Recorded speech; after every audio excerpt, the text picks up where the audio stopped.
هو الحبيب الذي ترجى شفاعته لكل هول من الأهوال مقتحم يا رب بالمصطفى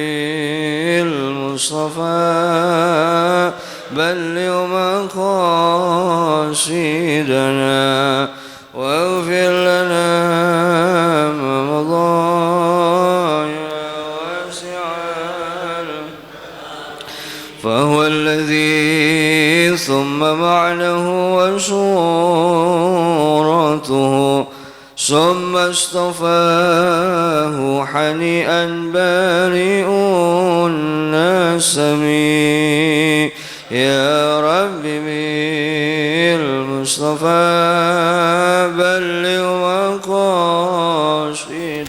Assalamualaikum warahmatullahi wabarakatuh. Bismillahirrahmanirrahim. Alhamdulillah wassalatu wassalamu ala sayyidina Rasulillah wa ala alihi wa sahbihi wa mawalah. Nawaina ta'alluma wa ta'lim, tadhakkar wa tazkir wa naf'a wal intifa' wal ifada wal istifada wal hatha ala tamassuki bi kitabillah wa sunnati Rasulillah wa du'a ilal huda wa dalala ala al khair ibtigha' wajhillah wa mardatihi wa qurbihi wa tawabihi subhanahu wa ta'ala. Qala al-muallif al-Imam an-Nawawi fi kitab al-Arba'in Nawawiyah nafa'ana Allahu bihi wa bi'ulumihi wa bi'ulumi sa'iri salihin bidarain amin. Ila anqal al-hadith al-hadi wal-ishrun al-istiqamah wal-iman. An Abi Amrin wa qila Abi Amrata Sufyan bin Abdullah at-Taqafi radhiyallahu ta'ala anhu qala qultu ya Rasulullah qul li fil Islam qawlan la as'alu anhu ahadan ghairak qala qul amantu billah sumastaqim rawahu Muslim. Al-hadits ats-tsani wal 'ishrun tariqul jannah. An Abi Abdullah Jabir bin Abdullah al-Ansari radhiyallahu ta'ala anhu anna rajulan sa'ala Rasulullah sallallahu alaihi wasallam faqala ara'aita idza sallaitul maktubat wa sumtu ramadan wa halaltu al-halal wa haramtu al-haram wa lam azid ala dhalika syai'an adkhulul jannah qala na'am rawahu Muslim. Wa ma'na hurmatul haram ijtanabtuhu haramtul haram ijtanabtuhu wa ma'na ahlaltul halal fa'altuhu mu'taqidan hillah wallahu a'lam. Alhamdulillah. Hadirin hadirat yang dimuliakan Allah Subhanahu wa taala, melanjutkan pelajaran kita daripada kitab Arba'in Nawawi ya. Disebutkan bahwasanya diriwayatkan oleh Sufyan bin Abdullah At-Taqafi kalau Rasulullah sallallahu alaihi wasallam pernah bersabda ya, dia pernah bertanya kepada Rasulullah, qala qultu ya Rasulullah qul li fil Islam, wahai Nabi Muhammad tolong sebutkan padaku ucapan atau nasihat yang mana saya enggak bakal tanya hal ini kecuali darimu. Artinya saya enggak dapatkan hal ini melainkan darimu ya Rasulullah. Maka Nabi pun berkata, qul amantu billah tsumma istaqim. Maka Nabi katakan, kalau begitu ucapkanlah amantu billah, saya beriman kepada Allah Subhanahu wa taala, dan istiqomahlah dalam keimanan kepada Allah Subhanahu wa taala. Ya. Hakadha. Beliau ayyuhal ahbab, hada Sayyidina Sufyan At-Taqafi ini ketika beliau baru masuk Islam langsung bertanya hal ini kepada Rasulullah. Artinya dia benar-benar meminta kepada Nabi Muhammad memberikan nasihat khusus ya, agar bisa diamalkan dalam kehidupannya. Maka Nabi katakan, qul amantu billah, katakan kalau saya ini beriman kepada Allah. Artinya patenkan dalam hatimu, yakinkan dalam hatimu kalau engkau memiliki keimanan yang kokoh di dalam hatimu. Sebab al-iman ayyuhal ahbab, keyakinan kepada Allah Subhanahu wa taala, kalau sudah menguat di dalam hati seseorang, maka itu akan membuat dia makin giat melakukan ibadah dan makin takut melakukan hal yang diharamkan Allah. Makanya Bapak Ibu sekalian, iman manusia ini kata ulama, iman itu terbagi menjadi 4. Ada iman yazid wala yanqus. Ada iman la yazid wa la yanqus, ada iman yazid wa yanqus, ada iman yanqus wa la yazid. Yang pertama, iman terus bertambah tanpa henti. Jadi nggak ada kata berhenti, imannya nambah terus. Ini adalah imannya para nabi dan imannya para rasul. Imannya para anbiya, Bapak Ibu sekalian, tuh nggak pernah berhenti, terus naik. Dari yakin ke ainul yakin, merubah menjadi hakul yakin dan selanjutnya. Makanya sebagaimana digambarkan di dalam Al-Qur'an, ketika Allah Subhanahu wa taala menceritakan tentang kisah Nabi Allah Ibrahim. Nabi Ibrahim ini berkata kepada Allah, "Ya Rabb, arini kaifa tuhyil mauta." Ya Allah, tolong dong perlihatkan padaku bagaimana Engkau menghidupkan makhluk yang sudah mati. Nabi Ibrahim, Bapak Ibu sekalian, memiliki keyakinan yang kokoh pada Allah, keimanan yang kuat kepada Allah, tapi tetap dia minta bertambah tuh imannya. Jadi kalau ditanya nih, Nabi Ibrahim nanya kayak begini bukan karena nggak yakin sama Allah, yakin. Bahkan imannya Nabi Ibrahim lebih kuat dari iman kita, Bapak Ibu sekalian. Tapi di sini menunjukkan Nabi Ibrahim menanyakan hal ini, arini kaifa tuhyil mauta. Perlihatkan padaku bagaimana kau menghidupkan makhluk yang telah kau matikan. Maka Allah pun berkata kepada Nabi Ibrahim, awala tu'min ya Ibrahim? Ente enggak beriman hai Ibrahim? Qala bala, saya beriman kok ya Allah. Walakin yatma'inna qalbi, tapi saya ingin memantapkan lagi hatiku. Jadi iman kalau dia makin kokoh, Pak, makin kuat, itu nggak bakal lagi terpengaruh dengan apa yang ada di sekitarnya. Mau ada gempa bumi, mau ada badai, nggak goyah, imannya mantap. Maka itu yang diinginkan Nabi Ibrahim, walakin liyatma'inna qalbi. Maka Allah pun memerintahkan kepada Nabi Ibrahim untuk menyembelih 4 ekor burung. Ketika udah disembelih nih 4 ekor burung, kemudian Allah katakan, ya Ibrahim, letakkan di tempat yang berbeda, artinya di 4 penjuru. Satu ditaruh di arah barat, satu ditaruh di arah timur bagian tubuhnya, satu di arah utara, satu selatan. Setelah itu Allah pun perintahkan, sekarang kau panggil ya Ibrahim, dengan izinku mereka bakal hidup. Maka Nabi Ibrahim pun memanggil burung yang sudah disembelih tadi, dengan izin Allah dihidupkan. Hingga di situ Nabi Ibrahim menyaksikan bagaimana Allah menghidupkan makhluk yang sudah mati, bahkan mendekat kepada Nabi Ibrahim. Dan Nabi Ibrahim pun yang kala itu menyembelih burung-burung tadi itu, kepala burungnya dipegang sama Nabi Ibrahim, badannya doang yang diletakkan di tempat berbeda. Maka badan daripada burung tersebut pun menghampiri Nabi Ibrahim, meminta agar kepalanya dibalikin. Maka sampai dalam riwayat Nabi Ibrahim, ibu bapak mau ngetes, ada burung yang berwarna hitam dikasih kepalanya yang warnanya putih, nolak, nggak mau, tahu bukan palanya. Subhanallah. Akhirnya di situ Nabi Ibrahim menyaksikan bagaimana keagungan dan kemuliaan Allah, hingga imannya bertambah. Makanya hadirin hadirat yang dimuliakan Allah Subhanahu wa taala, begini keimanan para anbiya, yazidu wa la yanqus, bertambah tidak pernah berkurang. Yang kedua, imannya malaikat, la yazid wa la yanqus, enggak bertambah enggak berkurang. Begitu aja dari mulai diciptakan sampai nanti hari kiamat, enggak berubah Pak imannya. Standar udah, enggak, artinya enggak bisa ditambahkan, enggak bisa dikurangin. Ini adalah imannya para malaikat, la yazid wa la yanqus. Yang ketiga, imanu yazid wa yanqus, ya imannya kita, iman yang bertambah kadang kurang.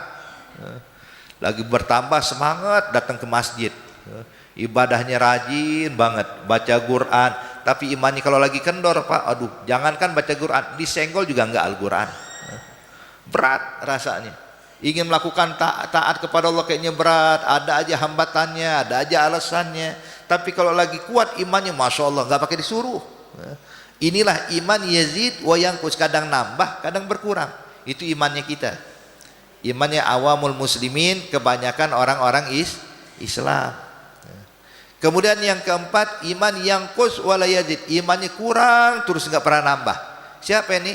Imannya orang-orang fasik, orang-orang yang ahli maksiat.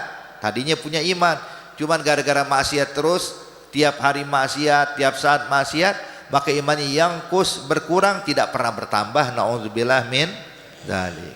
Wa hakadha.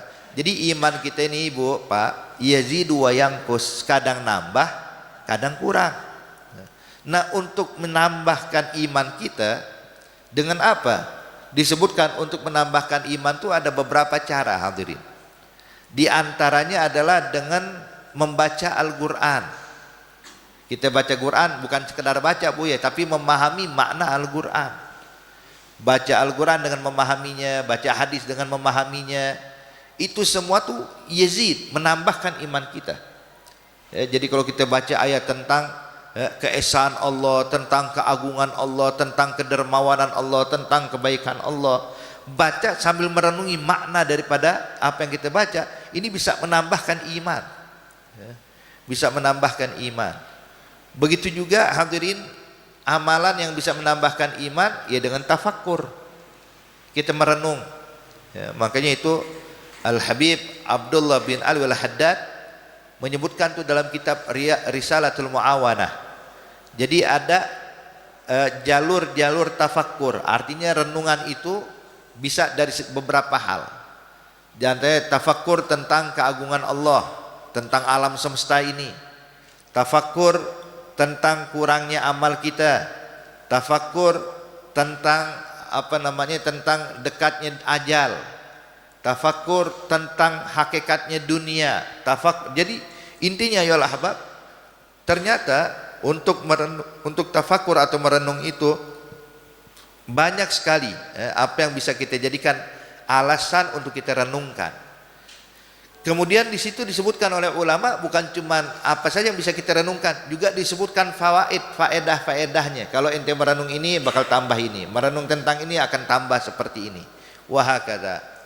Kemudian sebagaimana disabdakan oleh Nabi Muhammad, tafakkur sa'ah khairum min ibadati sanah. Merenung sesaat itu lebih afdal daripada ibadah selama 1 tahun. Jadi kalau kita ibadah 1 tahun tapi nggak pernah merenung Bu, dengan kita merenung sesaat itu lebih afdal daripada ibadah kita 1 tahun. Beb kok bisa? Iya, sebab orang kalau tafakur tambah iman, tambah yakin. Tapi kalau orang cuman ibadah doang Pak, tanpa ada tafakur, dia menganggap ibadah kayak rutinitas. Ya, rutinnya saya nih, sholat subuh di masjid, sholat zuhur di masjid sebagai rutin, bukan karena dorongan iman. Maka di sini dengan tafakur bisa menambahkan iman. Yang ketiga yang bisa menambahkan iman hadirin ya, adalah dengan memperbanyak, memaksakan diri kita ibadat, paksa diri kita ibadah. Ya. Iman itu bertambah kalau kita paksa diri kita ibadah, walaupun paksain ibadah. Ya. Walaupun ngantuk paksain bangun. Walaupun malas paksain untuk melakukan ini. Artinya ketika kita gunakan diri kita memaksa untuk melakukan kebaikan dan berusaha meninggalkan maksiat, yang kayak gini juga nambahkan iman.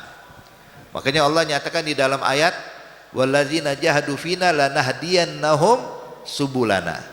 Bagi mereka yang bersungguh-sungguh berusaha, maka kami yang bakal tunjukkan jalannya kami. Artinya ketika orang berusaha dekat dengan Allah, maka ini yang bakal menambahkan iman.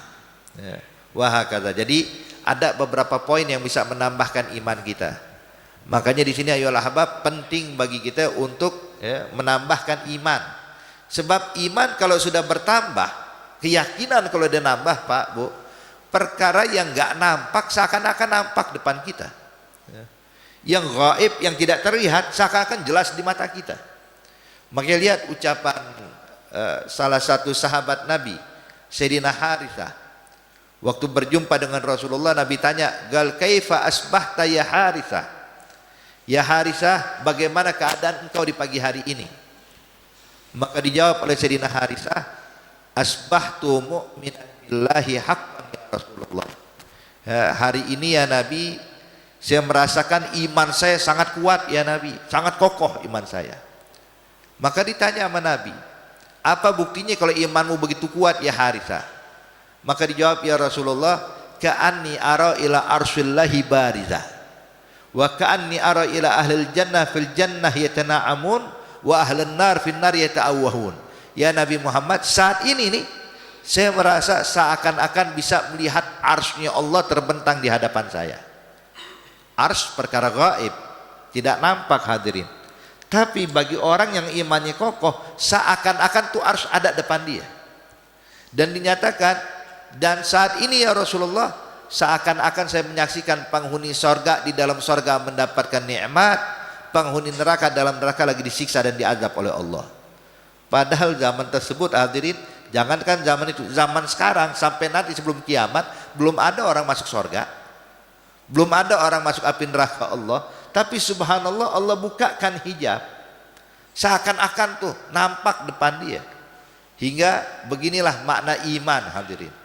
Ya, kalau udah yakin perkara yang gaib seakan-akan nampak. Ya. Itu pernah Rasulullah waktu perang Badar atau perang Uhud. Ya, ketika perang Uhud, Nabi waktu memberikan semangat para sahabat untuk berjihad ketika udah berhadapan sama musuh nih Pak. Ya. Musuh udah siap. Ya. Maka Nabi pun memberikan semangat untuk mengobarkan semangat daripada para sahabat-sahabat ini. Kata Rasulullah sallallahu alaihi wasallam, "Hai para sahabat-sahabatku, kalian tahu enggak sorga itu ada di belakang pasukan musuh sana." Ya. Sorga ada di belakang pasukan musuh. Maka satu sahabat yang dengerin nasihat Nabi ini, Nabi lagi semangat sambil makan korma. Ya. Lagi makan korma, dia jadi bawa bekal korma, ditaruh di tangan, dia makan satu butir. Kemudian dia bilang, "Ya Rasulullah, apakah buat orang yang mati syahid dalam perang ini bakal masuk surga?" Kata Nabi, "Naam." Maka tahu-tahu nih sahabat pun menghela nafas atau menarik nafasnya hadirin. Menarik nafasnya dalam-dalam sambil mengatakan, sekarang saya udah bisa mencium aroma surga." Padahal lagi perang Uhud. Ya. Tapi dia bisa mencium aroma surga. Dia bilang, "Laqad syamamtu raihatal jannah." Saat ini saya udah mencium aroma surga. Dan terus terang, kalau saya mau ngabisin korban ini kelamaan. Ya. Maka tuh korma ditaruh hadirin, gak sempat dihabisin, berperang di jalan Allah, berjihad sampai mati syahid di jalan Allah subhanahu wa ta'ala. Wah kata. Dan orang kalau dia punya iman hadirin, subhanallah, apapun yang diinginkannya dikabulkan sama Allah. Kalau imannya kokoh ya, makanya kadang-kadang kita dapatkan ada orang kalau doa mustajab, apapun yang dipinta dikabulkan sama Allah. Kenapa? Sebab imannya kuat, imannya kokoh, hingga apapun yang diinginkannya diberikan langsung oleh Allah. Wahakada. Makanya di sini hadirin, ini pelajaran buat kita. Ucapan Nabi Muhammad mengatakan, "Qul amantu billah." Ucapkan, saya beriman kepada Allah. Doktrin diri kita ini punya iman. Jangan sampai digoyahkan dengan hal-hal yang ada di depan kita. Yolah bah. Berapa banyak kadang-kadang iman kita goyah gara-gara dunia doang, gara-gara duit. Gara-gara jabatan iman goyah. Bapak, masalah contoh ada satu orang udah baik, rapi ibadahnya. Dia bilang mau naik jabatan enggak? Bilang mau. Kalau mau naik jabatan dengan syarat, sholatnya mesti kurangin sebab kerjaan banyak. Mesti begini, mesti begitu. Nurut. Yang kayak begini arti imannya goyah. Goyah dengan jabatan. Kadang goyah dengan harta. Kadang goyah dengan yang lain-lainnya. Makanya di sini hadirin, buat orang yang imannya kokoh enggak bakal goyah sedikit pun. Itu pernah dahulu ada satu orang kaya raya nyiapin uang.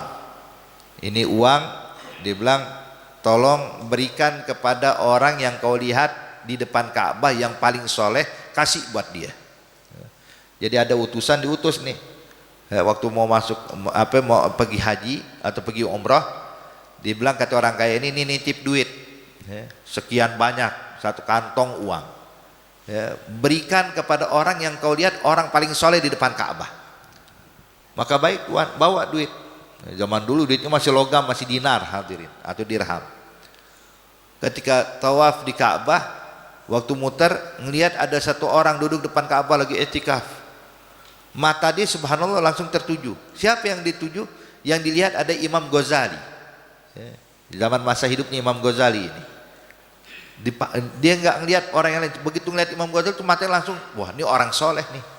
Kenapa? Sebab memang hadirin, ilmu itu atau kesolehan itu nampak dari sosok seseorang. Pas putaran kedua ngelihat lagi, dilihat lagi nih orang yang lagi duduk itu Imam Ghazali lagi. Sampai 7 putaran matanya tertuju Imam Ghazali. Bilang khalas, nanti habis tawaf kelar saya mau datangin Imam Ghazali. Imam Ghazali duduk depan Ka'bah, lagi duduk, lagi zikir aja. Selepas sab'at tawafat 7 putaran, maka orang ini pun menghampiri Imam Ghazali yang lagi duduk depan Ka'bah. Tahu-tahu ditaruh duit depan dia. Ya Imam Ghazali, ya fulan, ini hadiah buat ente. Maka Imam Ghazali pas ditaruh duit kayak gitu didorong tuh duit, bilang astagfirullah. Ente gangguin aneh lagi berduaan dengan Allah, lagi enak-enak munajat sama Allah dengan beginian nih. Dibuang tuh duit, hadirin. Ya. Dibuang. Kenapa? Dia bilang aneh lagi asik berduaan dengan Allah, lagi munajat dengan Allah, terus ente mau ganggu saya dengan dunia, dengan duit. Dia bilang aneh nggak mau ini semuanya. Ya. Subhanallah, nggak terganggu. Coba kalau kita lagi etikaf di masjid, tahu-tahu ada orang manggil beb, pak, minta keluar sebentar. Kenapa? Ada orang mau ngasih hadiah, keluar kita. Apalagi kalau ngasih hadiahnya banyak, wah udah, akhirnya bukan etikaf di masjid, nongkrong di luar kita, hadirin. Ini sebab iman kita masih bisa goyah, iman kita masih bisa digoyangkan, hadirin. Tapi buat orang yang imannya kokoh nggak berubah, ya, nggak berubah. Hakata. Kemudian iman nggak cukup, istaqim, istiqomah, istiqomah dalam kebaikan, istiqomah dalam amal taat.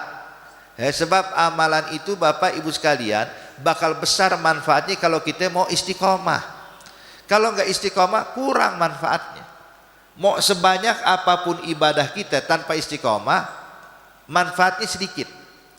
Tapi kalau kita bisa istiqomah walaupun nggak banyak amalannya, tapi istiqomah itu besar manfaatnya. Sebab Nabi katakan dalam hadis, khairul a'mal adwamuha wa in qal. Sebaik-baik amalan yang bisa kita dawamkan, yang kita bisa istiqomah di dalamnya, walaupun sedikit. Walaupun terlihat nggak banyak, tapi kita istiqomah, ini lebih afdal. Ya. Makanya pernah hadirin ada seorang ulama, hanya disebutkan dalam kitab Nasuhul Ibad, yang dikarang oleh Imam Nawawi, syarah daripada kitabnya Imam Ibn Hajar. Imam Nawawi, Syekh Nawawi Al-Bantani menyebutkan dalam kitab Nasuhul Ibad tentang cerita ada satu seorang ulama, Syekh Al-Bajali. Syekh Al-Bajali. Syekh Al-Bajali ini adalah seorang yang soleh, yang taat kepada Allah.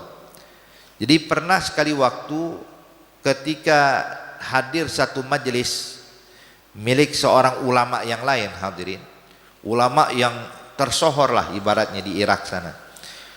Ini ulama kalau bikin majelis Pak Bu, yang hadir itu bahkan ulama lain ikut hadir. Ulama-ulama datang ke majelisnya dia, dan dia menyiapkan tempat buat para ulama, buat para tokoh di dalam majelisnya.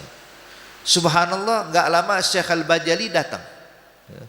Waktu Syekh Al-Bajali datang, hadirin, maka ini ulama tadi yang punya majelis tadi langsung berdiri menyambut Syekh Al-Bajali, dipeluk sampai dicium keningnya Syekh Al-Bajali.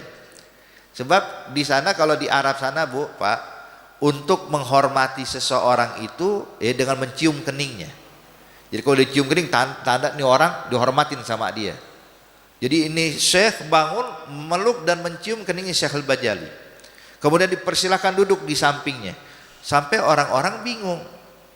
Ini ulama kenapa memuliakan Syekh Al-Bajali lebih dibandingkan Syekh yang lain? Memang apa sih spesialnya Syekh Al-Bajali ini? Kok dibikin seperti itu? Yang lain mah dihormatin tapi nggak segini, nggak sampai seperti itu.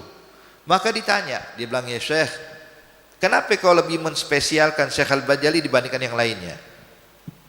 Maka ini Syekh pun cerita, dia bilang, sebab saya ini beberapa malam yang lalu pernah mimpi berjumpa dengan Rasulullah.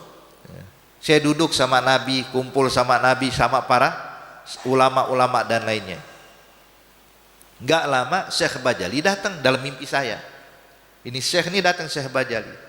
Begitu datang, Nabi berdiri menyambut dia, memeluk dan mencium kening Syekh Bajali. Maka saya lakukan apa yang dilakukan Rasulullah kepada Syekh Bajali. Terus saya pun juga bertanya kepada Rasulullah, ya Nabi, kenapa kau lebih menspesialkan Syekh Bajali dibandingkan kita semua? Kalau dibilang kita semua pewaris-pewaris nabimu, pewaris-pewaris engkau ya Rasulullah. Kita juga ulama, kita juga mengajarkan ilmu, tapi kenapa kau muliakan Syekh Bajali lebih dari kita semuanya? Maka Nabi katakan, sebab Syekh Bajali ini Setiap habis sholat 5 waktu dia baca 2 ayat terakhir dari surat Taubah. Dia baca sebanyak 3 kali. Ya, dia baca laqad ja'akum rasulun min anfusikum azizun 'alaihi ma anittum harisun 'alaikum bil mu'minina raufur rahim. Fa in tawallaw faqul hasbiyallahu la ilaha illahu 'alaihi tawakkaltu wa huwa rabbul arsyil azim.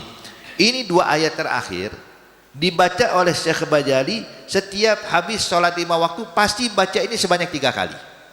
Artinya istiqomah. Ya. Maka dengar kayak gitu kata ini Syekh, ya, terbangun dari tidur. Maka sekarang saya mau tanya sama Syekh Bajali, ya Syekh Bajali, apa yang kau baca setiap habis sholat 5 waktu? Ya. Maka dijawab oleh Syekh Bajali persis apa yang disampaikan Rasulullah. Artinya hadirin, bukan berarti wah kalau ayat itu luar biasa ya. Semua ayat Al-Quran luar biasa Bapak Ibu sekalian. Cuman yang perlu kita garis bawahi adalah istiqomahnya beliau. Istiqomah dalam membaca 2 ayat terakhir tersebut. Ya, sebab kalau kita bilang ya, istiqomah bukan cuma membaca 2 ayat ini, apapun itu. Kita pun juga bisa ayolah ahbab, amalan apapun yang kita inginkan cuman kita istiqomah, itu manfaatnya seperti itu. Ya, manfaatnya besar. Makanya kalau diajarkan sama ulama, khususnya 2 ayat tadi itu, 2 ayat terakhir dari surat Taubah, itu diantara manfaatnya hadirin, kalau kita lagi kena musibah, lagi kena problem, udah mentok, nggak ada jawaban, nggak ada solusi, banyakin baca laqad ja'akum rasulun min anfusikum. Itu 2 ayat terakhir itu mujarrab. Ya. Mujarrab, manjur hadirin untuk membantu kita terselesaikan dari berbagai macam masalah. Jadi pokoknya ada problem, masalah apapun itu, banyakin baca ini. Nah apalagi kalau kita bisa istiqomah, bisa baca setiap habis sholat, bagus. Ya paling enggak setiap sehari semalam ada tuh 2 ayat tadi kita baca hadirin. Ya, dalam sehari semalam paling enggak 3 ayat, 3 kali kita baca. Baca laqad ja'akum rasulun min anfusikum azizun 'alaihi ma anittum harisun 'alaikum bil mu'minina raufur rahim. Fa in tawallaw faqul hasbiyallahu la ilaha illahu 'alaihi tawakkaltu wa huwa rabbul arsyil azim. Itu kita baca sehari semalam, jadiin wirid, rutinitas. Istiqomah baca 2 ayat ini setiap hari 3 kali. Wahakadha. Jadi intinya hadirin hadirat yang dimuliakan Allah, istiqomah ini manfaatnya. Apalagi Allah Subhanahu wa taala menyatakan di dalam Al-Qur'an, alladzina qalu rabbunallahu tsumma istaqamu tatanazzalu 'alaihimul malaika alla takhafu wa la tahzanu.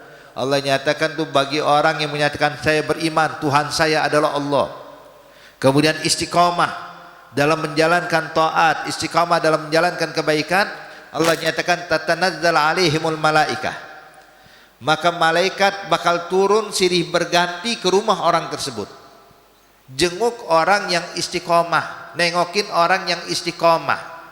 Jadi malaikat itu mundar-mandir Bapak Ibu sekalian, mampir ke tempat orang yang istiqomah. Memang dalam riwayat, dalam pengertian ahli tafsir, sebagian ulama ahli tafsir mengatakan turunnya malaikat ini waktu orang mau meninggal, waktu orangnya mau meninggal. Orang yang istiqomah waktu lagi sekarat, muncul nih malaikat mundar-mandir Pak. Ngapain? Ngasih bisyarah, ngasih kabar gembira, alla takhafu wa la tahzanu wa abshir bil jannati allati kuntum tu'adun. Ya, jangan takut, jangan sedih, buat kalian sorga. Ya. Tuh malaikat jenguknya ucapannya kayak begitu, ngasih kabar gembira buat orang yang istiqomah. Ya. Maka kita juga ayo al-ahbab, ayo belajar istiqomah. Ya. Pilih amalan khusus yang kita rutinkan. Ya apa amalan yang mau kita rutinkan? Contoh, saya mau baca la ilaha illallah sehari 100 kali, ya, rutinin, bagus. Kalau saya mau bacanya sholawat aja kepada Nabi Muhammad sehari 100 kali, bagus. Atau saya rutinitas saya baca Quran setiap hari itu 5 lembar, bagus. Yang penting rutin, ya. Dawam, istiqomah. Maka di sini Nabi menyatakan, Qul amantu billah tsumastaqim. Istiqomah, jangan berhenti, terus laksanakan apapun kejadian, apapun yang kita hadapi, jangan pernah berhenti dari amal yang kita rutinkan. Nah, orang kalau udah istiqomah Bapak Ibu sekalian, Gimana kalau ternyata suatu hari ada udzur hingga dia nggak bisa menjalankan rutinnya? Apakah bisa diqadha atau tidak bisa diqadha? Kata ulama, kalau amalan yang sudah dia rutinkan boleh diqadha, ya, sunnah diqadha. Jadi contoh, kalau kita biasa setiap hari baca la ilaha illallah 100 kali nih contoh, saya udah rutinin beb, cuman sekali waktu subhanallah saya ketiduran atau saya lagi sibuk, saya begini dan begitu, gak sempat baca ini, gimana? Qadha, ya. Qadha, besok bacanya jangan 100, baca 200, 100 yang sekarang sama 100 yang kemarin, ya.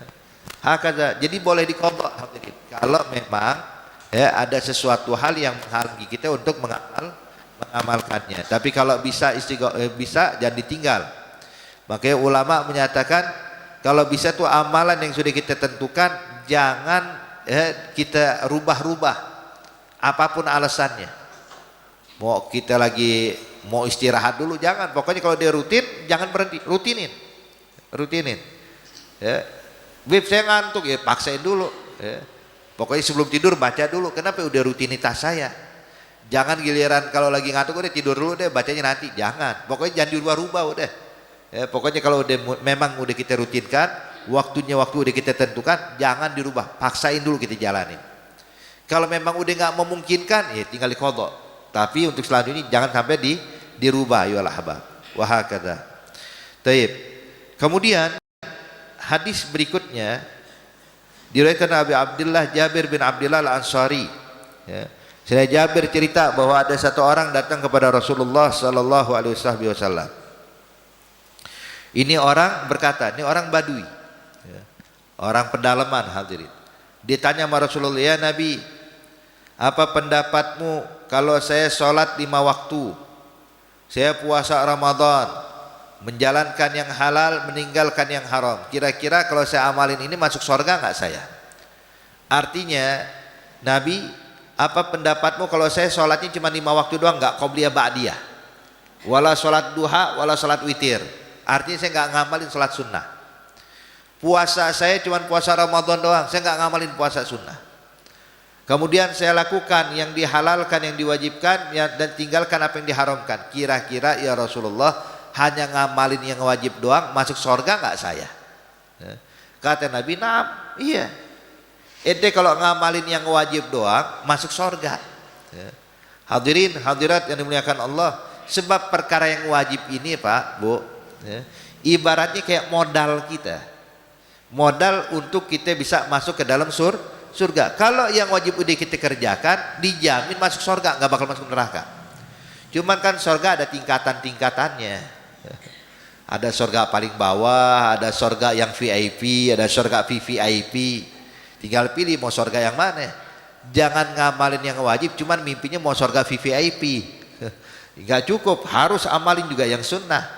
Dan juga hadirin hadirat, beda nih sahabat bilang saya sholat 5 waktu doang, nggak sholat sunnah. Nah sholat 5 waktunya sahabat tuh khusyuk, beda sama sholat 5 waktunya kita. Sholat 5 waktunya kita ini kadang-kadang baru takbiratul ihram udah mikir macam-macam. Khusyuknya pas takbiratul ihram doang, pas Allahu Akbar khusyuk tuh. Pas kelar Allahu Akbar, Allahu Akbar, Allahu Akbar kabira, mulai pikiran, aduh ini ntar masak apa ya, ini habis ini mau kemana ya, ntar anak-anak gimana ya. Udah pikiran buyar hadirin, mulutnya baca cuman hatinya kemana-mana. Hakadha. Makanya hadirin hadirat yang dimuliakan Allah, beda. Kalau sahabat nggak begitu, sahabat tuh sholat 5 waktu ya khusyuk. Kalau kita 5 waktunya kita ini masih banyak kurangnya, masih banyak terledornya, masih banyak lalainya. Makanya hadirin hadirat yang dimuliakan Allah, kenapa kita amalin juga yang sunnah? Sebab yang sunnah ini fungsinya adalah jabrul khalal anil faraid, untuk menutup kekurangan daripada fardu yang kita lakukan. Jadi ibaratnya ibadah fardu kita ini banyak bolongnya. Nah amalan sunnah itu buat nutupin bolongnya itu. Jadi amalan sunnah itu untuk menyempurnakan sholat fardu kita. Jadi kalau bisa jangan fardunya doang, jangan kita wah sahabat aja ngomong kayak begitu beb, saya juga deh nggak mau sholat qobliyah ba'diyah, nggak perlu sholat duha, nggak perlu sholat witir. Ya, iya kalau sholatnya itu kayak sholatnya sahabat. Tapi kalau sholatnya kita belum kayak sholatnya sahabat, jangan deh, mendingan amalin sunnah. Ya. Puasa, jangan puasa Ramadan doang. Ya. Sahabat puasa Ramadan, ya benar-benar puasanya. Kalau kita puasa Ramadan, kadang masih gosipin orang, ya. Kadang masih banyak tidurnya dibandingkan banyak ibadahnya. Ya. Maka di sini hadirin hadirat yang dimuliakan Allah, ya, lakukan yang wajib, kemudian amalkan yang sunnah. Apalagi disebutkan di dalam hadis qudsi, Allah Subhanahu wa taala berfirman, "Ma amila ibnu Adam min amalin ahab ilallah illa mimma ahab ilayya illa mimma aftaratu alaih. Wa la yazalu 'abdi yataqarrabu ilayya bin nawafil hatta uhibbah, wa idza ahbabtuhu kuntu sam'ahu bih wa basarahu alladhi yasma'u bih ila akhiril hadis." Nabi menyatakan tidak ada amalan yang paling disenangi oleh Allah dari seorang hamba melebihi dari amalan fardu atau kewajiban. Namun kata Allah, jikalau itu hamba setelah mengamalkan yang wajib kemudian ditambahkan amalan yang sunnah, maka niscaya aku pun bakal cinta kepada itu hamba. Jadi amalan sunnah ini ibu bapak untuk mendatangkan rasa cintanya Allah kepada kita. Jadi bukan sekedar kita ngaku cinta pada Allah, tapi yang kita harapkan Allah cinta sama kita, Allah sayang sama kita. Nah ini bisa diraih dengan apa? Dengan kita mengamalkan yang fardu, juga mengamalkan yang sunnah. Wahakadha. Jadi yang wajib kerjain, yang sunnah kerjain, ya. Jangan sungkan, ya. Jangan malas.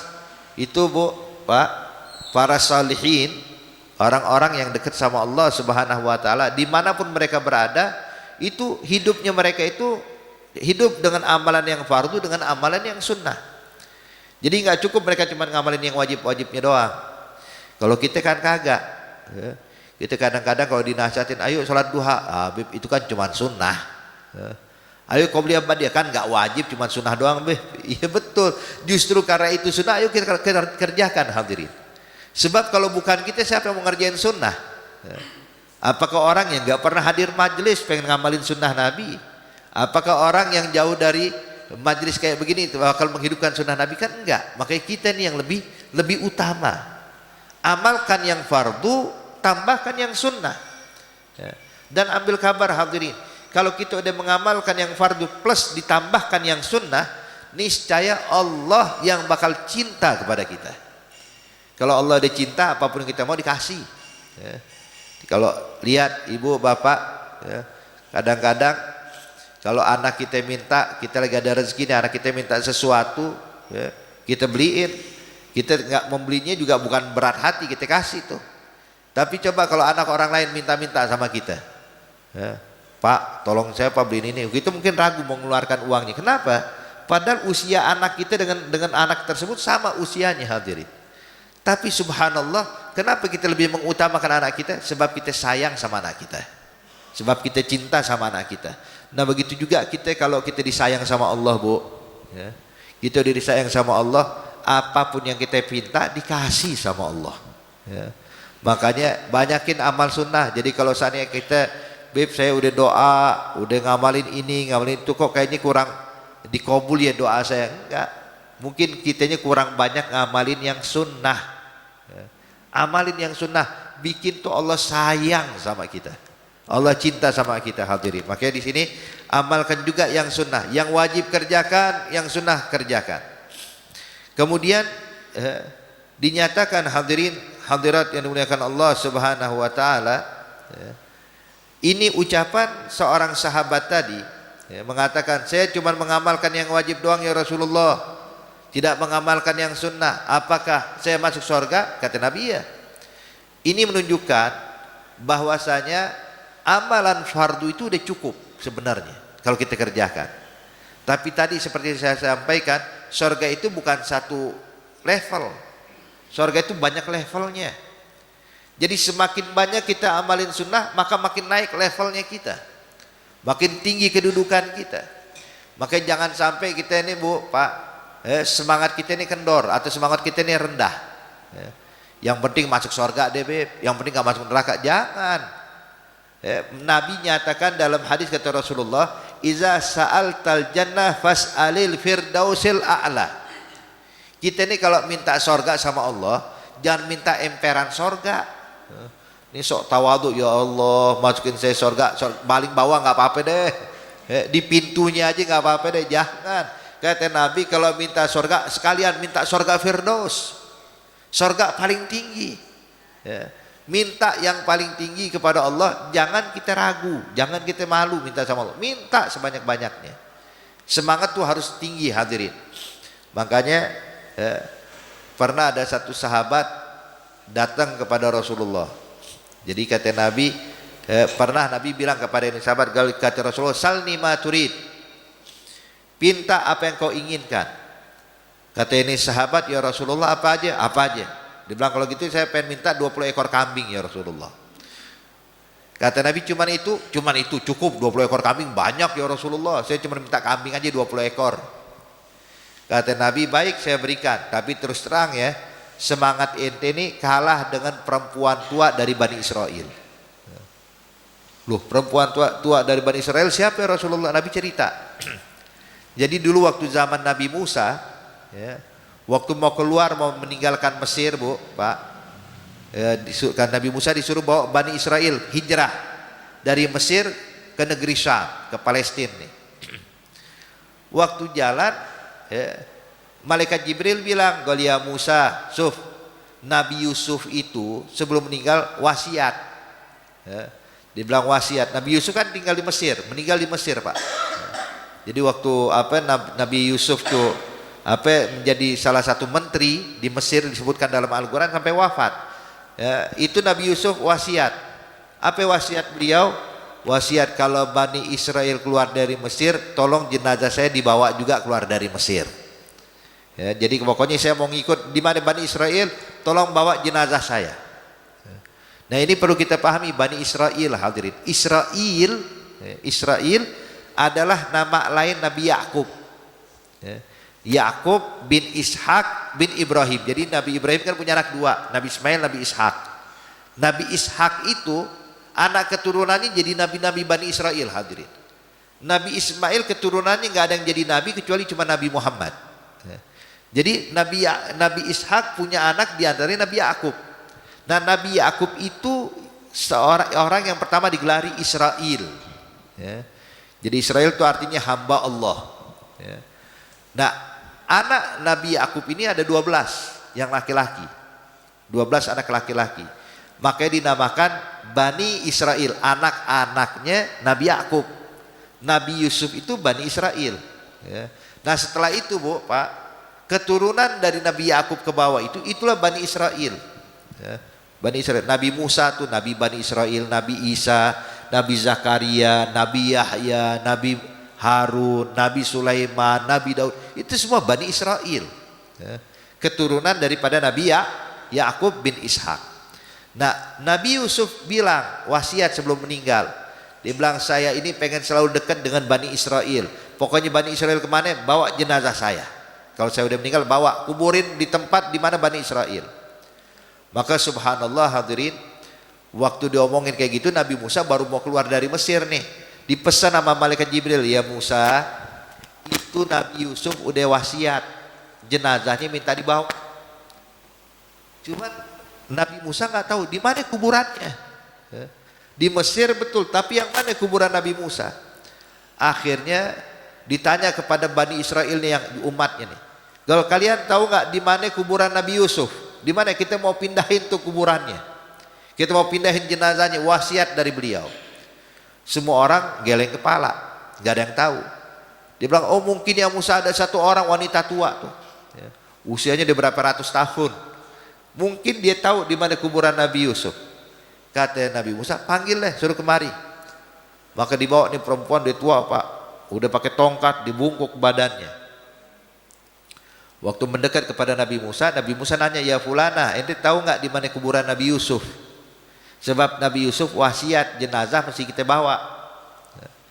Maka ini perempuan tua, dia udah tua buta lagi matanya. Udah tua buta lagi matanya. Dia perempuan tua ini berkata, "Golia Nabi Musa, ini gratisan apa ada bayarannya?" Ente mau nawarin aneh gratis atau ada bayarannya? Kata Nabi Musa, hatta pakai bayaran aneh kasih. Bilang kalau gitu ya Musa, saya bakal tunjukkan di mana kuburan Nabi Yusuf, tapi saya minta 3 hal. Dibilang apa itu? Saya minta kau doakan aja 3 hal. Saya nggak minta duit, tapi 3 yang saya minta. Dia bilang apa? Yang pertama ya Nabi Musa, ya, terus terang mata saya buta, ya, maka tolong doakan kepada Allah biar saya bisa melek lagi.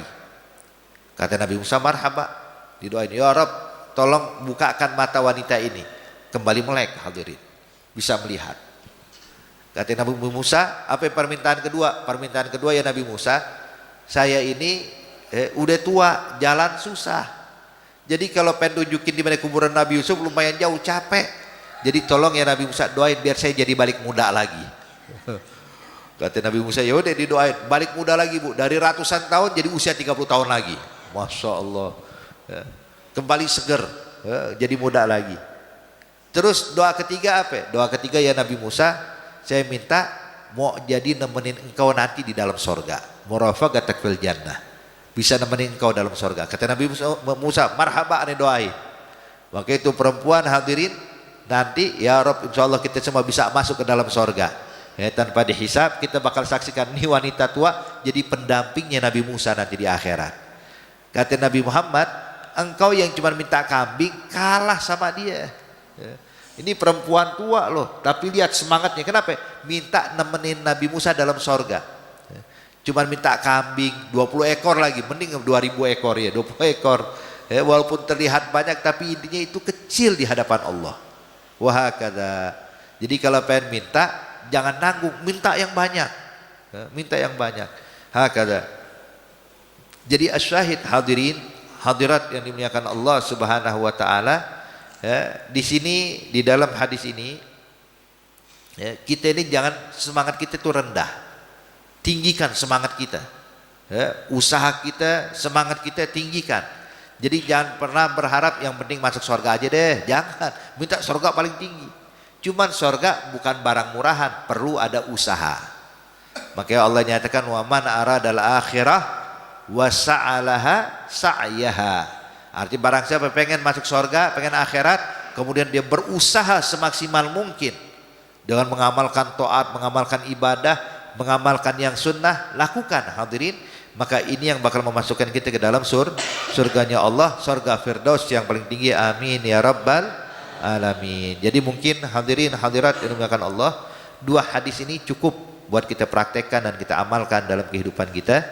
Mungkin sebelum saya tutup, saya kembali memberikan kesempatan kalau ada yang ingin bertanya, ya silahkan sebelum saya tutup. Tafadhalu.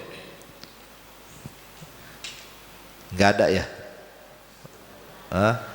Oke, Masya Allah, di jamaah Masjid Nurul Iman, ya, imannya kuat semua insya Allah, ya, insya Allah dikokohkan iman kita. Kalau nggak ada kita tutup ya. Ya khair. Al-Fatihah belugabulu tamakusul ma'mul yakfir walidina walidikum amwatina amwatikum amwatil muslimin ajmain anallaha ta'ala tagashah berahmal maghfiratul jannah farid ala muslimin yakhtim lana wa lakum bil husna wa huwa radin anna fi khairin wa udfin wa afiyah wa ila hadratin Nabi Muhammadin sallallahu alaihi wasallam. Al-Fatihah. Bismillahirrahmanirrahim. Alhamdulillahirabbil alamin arrahmanirrahim maliki yaumiddin. Iyyaka na'budu wa iyyaka nasta'in ihdinas siratal mustaqim siratal ladzina an'amta 'alaihim. Amin. Rabbana taqabbal minna innaka antas samiul alim wa tub 'alaina innaka antat tawwabur rahim. Da'wahum fiha subhanakallahumma tahiyyatuhum fiha salam wa akhiru da'wahum anil hamdulillahi rabbil alamin. Wassalamu alaikum warahmatullahi wabarakatuh.